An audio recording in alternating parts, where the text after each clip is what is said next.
자, 과학, 환경, 소비자까지 했고요.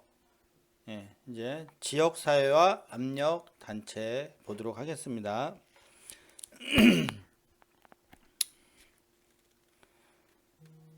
자, 기업은 물리적으로 지역사회에 기반을 두고 활동하는 유기체입니다. 예, 그래서 지역사회의 공장이나 사업장을 설립하여 경영활동을 하면서 지역사회에 고용을 창출해 주고요. 그리고 긍정적으로 협력을 이끌어낼 수 있습니다. 근데 이제 이러한 지역사회 요구와 희망을 무시하고 산업을 유치하거나 세금을 지방세를 체납한다거나 지방정부의 수입 확보에 부응하지 못하면 이것은 뭐예요? 인적 자원과 물적 자원을 공급하는 원천이 지역사회의 반발을 사게 되어 기업 활동에 어려움을 초래하게 됩니다. 예. 이런 경우 많이 있죠. 뭐 대기업이 들어온다고 고용 창출 효과가 클 것이다 잔뜩 기대하고 지역사회에서 기업을 유치했단 말이죠. 그랬더니 뭐예요? 기존에 있는 고용자들 다 데리고 와서 신규 고용 창출은 안 되고 지역사회의 사회봉사나 여러 가지 기반 시설이 늘어날 것이라고 예상됐지만 그렇지 못한 경우 지역사회의 반발을 사게 되죠. 네. 그런 경우 많이 있습니다. 네, 그래서 실질적으로 해서 지역사회와 갈등을 겪고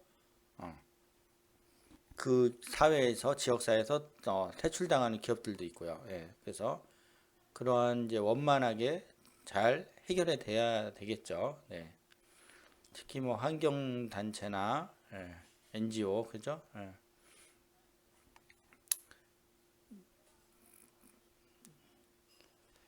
자, 그래서 비정부 기구라고 볼 수 있는 NGO 시민단체나 압력단체는 규제기관의 역할을 수행하고 다른 이해관계자에게 손실이 전가되는 것을 막기 위해 기업 조직의 영향력을 행사함으로 중요한 과업 환경이다. 네, 그래서 지역사회 압력단체와의 관계도 굉장히 중요하다는 것을 여기서 말해줍니다. 네.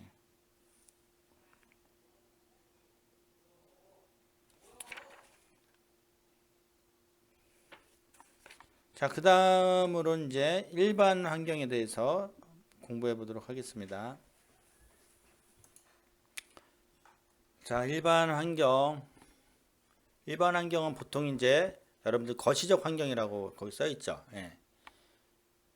거시적 환경은 큰 틀에서 영향을 주는 요인이라고 볼 수 있겠습니다. 네.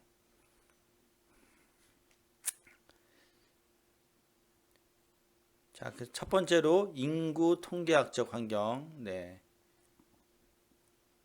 그래서 인구의 나이별 분포, 인종별, 민족적 배경, 거주지별, 사회 계급별, 종교별, 교육 수준별, 소득 수준별, 성별 분포 및 경제 활동 인구 분포 이런 것들에 따라서 기업에 영향을 주는 겁니다. 예. 잘 분석을 잘 해야 되겠죠. 그래서 경영 환경 분석이 그래서 굉장히 중요합니다. 그래서 어떤 연령층을 대상으로 내가 공급을 할 것이냐. 그리고 거기 민족의 특성, 습관, 문화 이런 것들이 어떤 것인가. 그리고 거기에 구매 패턴, 투자 패턴 이런 것들을 잘 분석해서 기업 경영 전략에 넣어야 되겠죠. 네.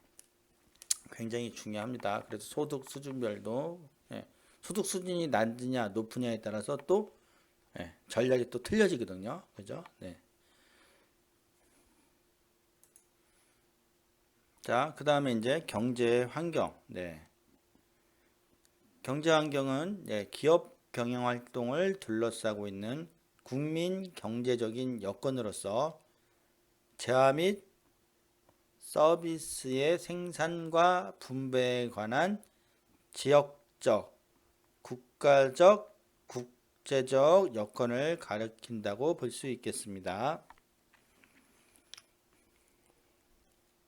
그래서 경제 체제는 무엇입니까? 한 나라가 기업의 사적 소유를 인정하느냐의 문제와 국민의 개인이 어느 정도의 사적 소유를 인정하는 것을 말합니다. 그래서 여러분들 뭐가 있어요? 경제 체제에 보면은 공산주의냐, 사회주의냐, 자본주의냐, 뭐 자본주의 시장 경제 체제냐, 공산주의적인 사회주의 체제냐, 예, 이런 것들에 의해서 또 틀려지죠. 그죠? 네. 그래서 여러분들 중국에 진출한 대부분의 기업들이 뭘 보고 진출했어요? 환경을 분석하면 중국의 수요 시장 넓은 15억, 16억이라는 넓은 수요 시장을 보고 진출했고요. 그 안에서 저렴한 노동력을 이용해서 저렴하게 공급할 수 있겠구나라고 진출했는데 중국은 어때요? 사회적인 통제가 강하죠. 국가가. 그래서 애를 먹은 기업들이 많이 있어요. 우리나라도 얼마 전에 롯데가 다 거기서 철수했었죠. 예. 이런 것들이 굉장히 잘 분석이 이루어져야 실패를 줄일 수가 있어요. 그죠? 예.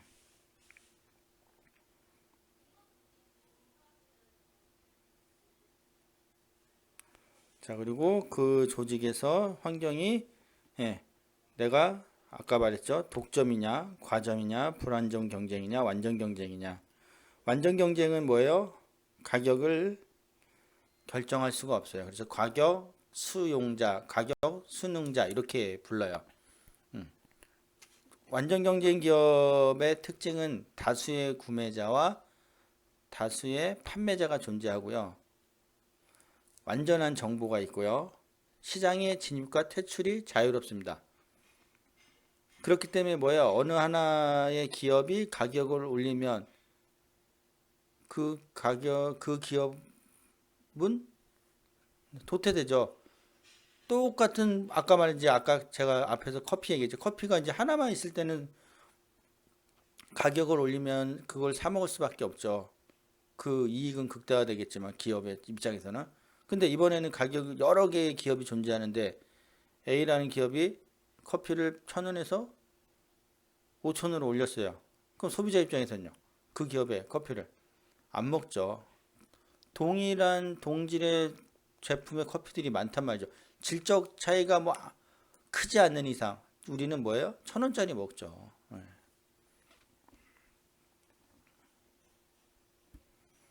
자, 그런 상황에 따라서 경영 전략이 바뀌어지죠. 과점이냐? 과점은 뭐예요? 세네 개의 기업이 존재하는 형태죠. 우리나라는 과점 형태의 기업이 많아요. 그래서 단점이 뭐예요? 담합을 많이 하죠, 서로. 야, 우리 가격 이거 좀 올릴 테니까 니네도 따라 올려. 이렇게 하면서. 근데 이제 그건 뭐예요? 공정거래위원회에서 담합을 잡아내죠. 왜? 그로 인해서 소비자가 피해를 입기 때문에 그래요. 네. 자, 그런 문제들. 그래서 여러분들 밑에 경제적 환경은 기업 운영의 기본적인 규칙을 설정하며 경제 환경의 변화가 기업 경영의 정책 결정에 매우 중요한 영향을 끼친다고 볼 수 있겠습니다.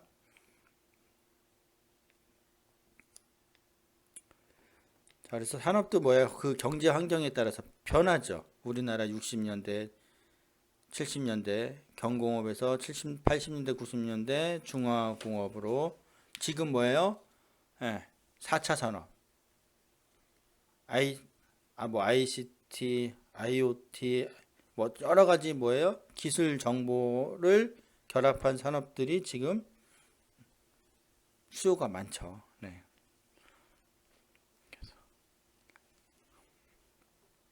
이제는 4차 산업, 인공지능, AI, 그죠? 빅데이터, 뭐 자율주행, 친환경적인 전기차, 수소차, 이런 산업들로 변화되고 있어요. 그럼 뭐 그 환경이 변화되는 것을 잘 쫓아가야 되겠죠.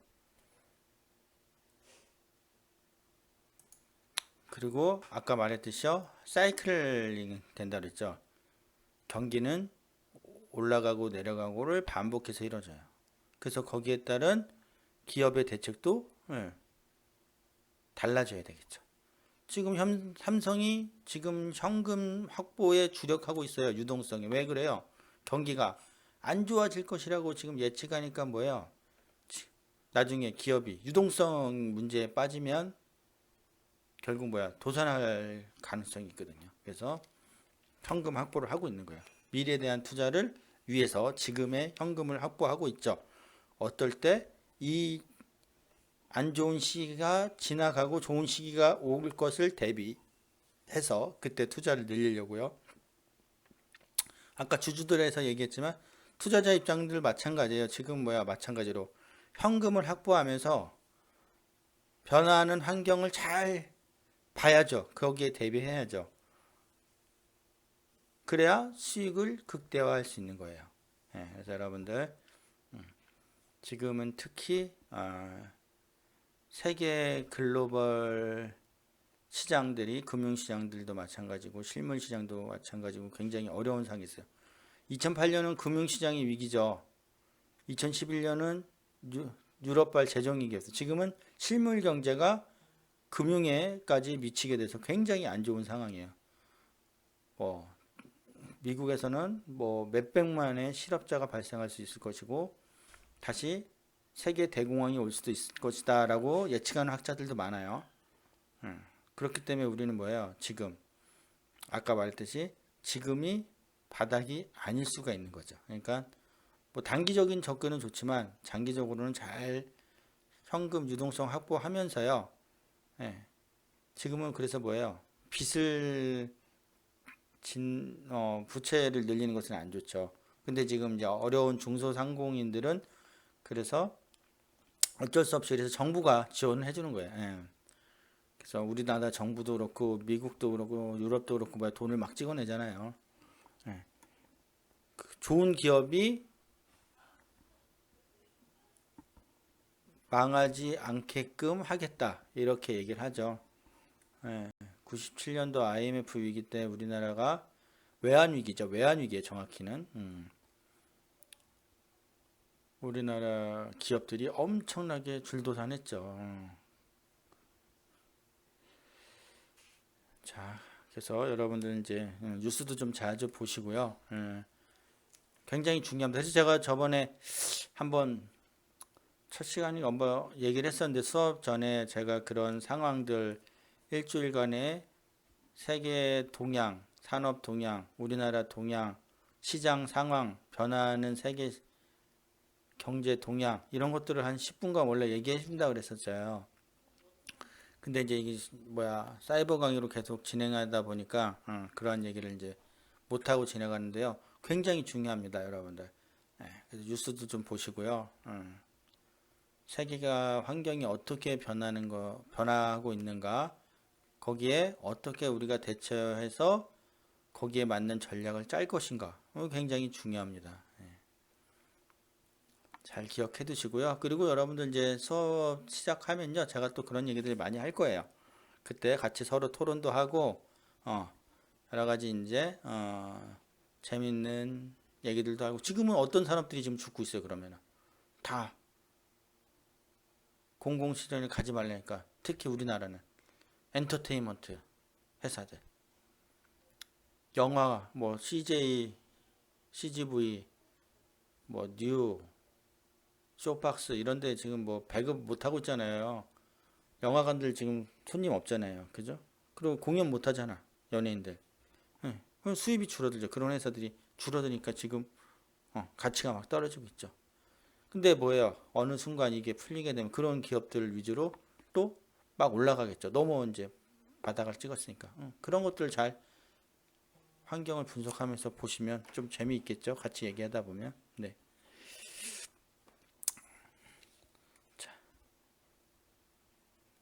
자, 그 다음에 이제 정치적, 법적 환경.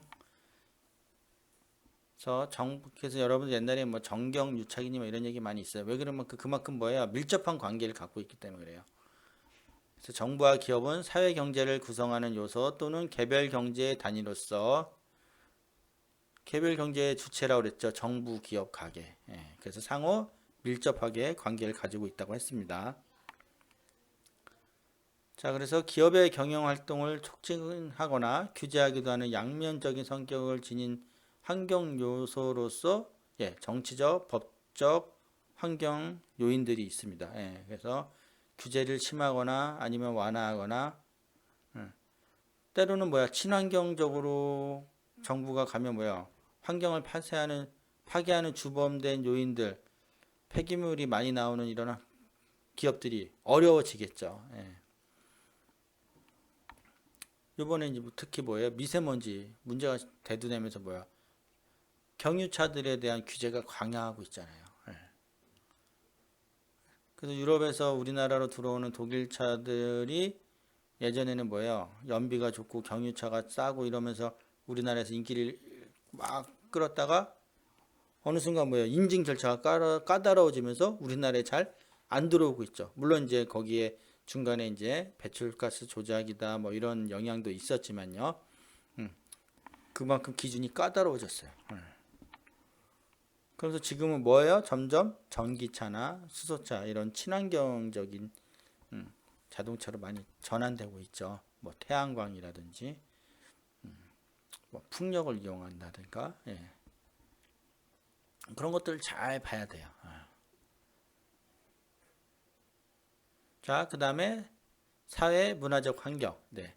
사회나 집단을 구성하고 있는 개인의 행동에 영향을 미치는 여러 요인들, 그죠? 뭐 가치관이라든지 생활 양식이라든지 사회 구성원의 욕구, 가족 구성원의 변화, 사회적 전통이나 관습. 아까 얘기했죠? 예, 그래서 사회제도, 사회적 태도 그런 요소로 인해서 뭐예요? 전략이 바뀌어져야 되거든요. 불교 국가나 고기 안 먹는 국가에 고기를 수출하면 되겠어요? 안 되죠. 네. 그래서 사회 문화적 환경은 다국적 기업의 경우 더욱 중요한 요소로 작용되고 있다. 예. 특히 다국적 기업들은 뭐예요? 세계 여러 나라로 다 진출하는 기업이죠. 다국적 기업. 그래서 그 나라의 특성에 맞게 예, 맞춰서 변형시켜야 되겠죠. 예. 자, 기술적 환경. 그래서 기술이란 재화 및 서비스 생산과 관련된 지식의 총체를 의미하는 것으로 일반적으로 지식을 제공하는 것은 과학이라고 하고 지식을 사용하는 것을 기술이라고 한다라고 되어 있습니다. 그래서 경쟁 기업의 기술 도입이나 타 업종의 기술 발전 이런 것들은 뭐예요? 특정 기업에 결정적인 영향을 줄 수 있죠. 그래서 내가 아까 특허 얘기도 했지만 그리고 앞으로의 이제 말했듯이 이제 4차 산업으로 가면서요. 특히 이제 기술적인 환경 부분이 굉장히 중요하게 됐단 말이죠. 자,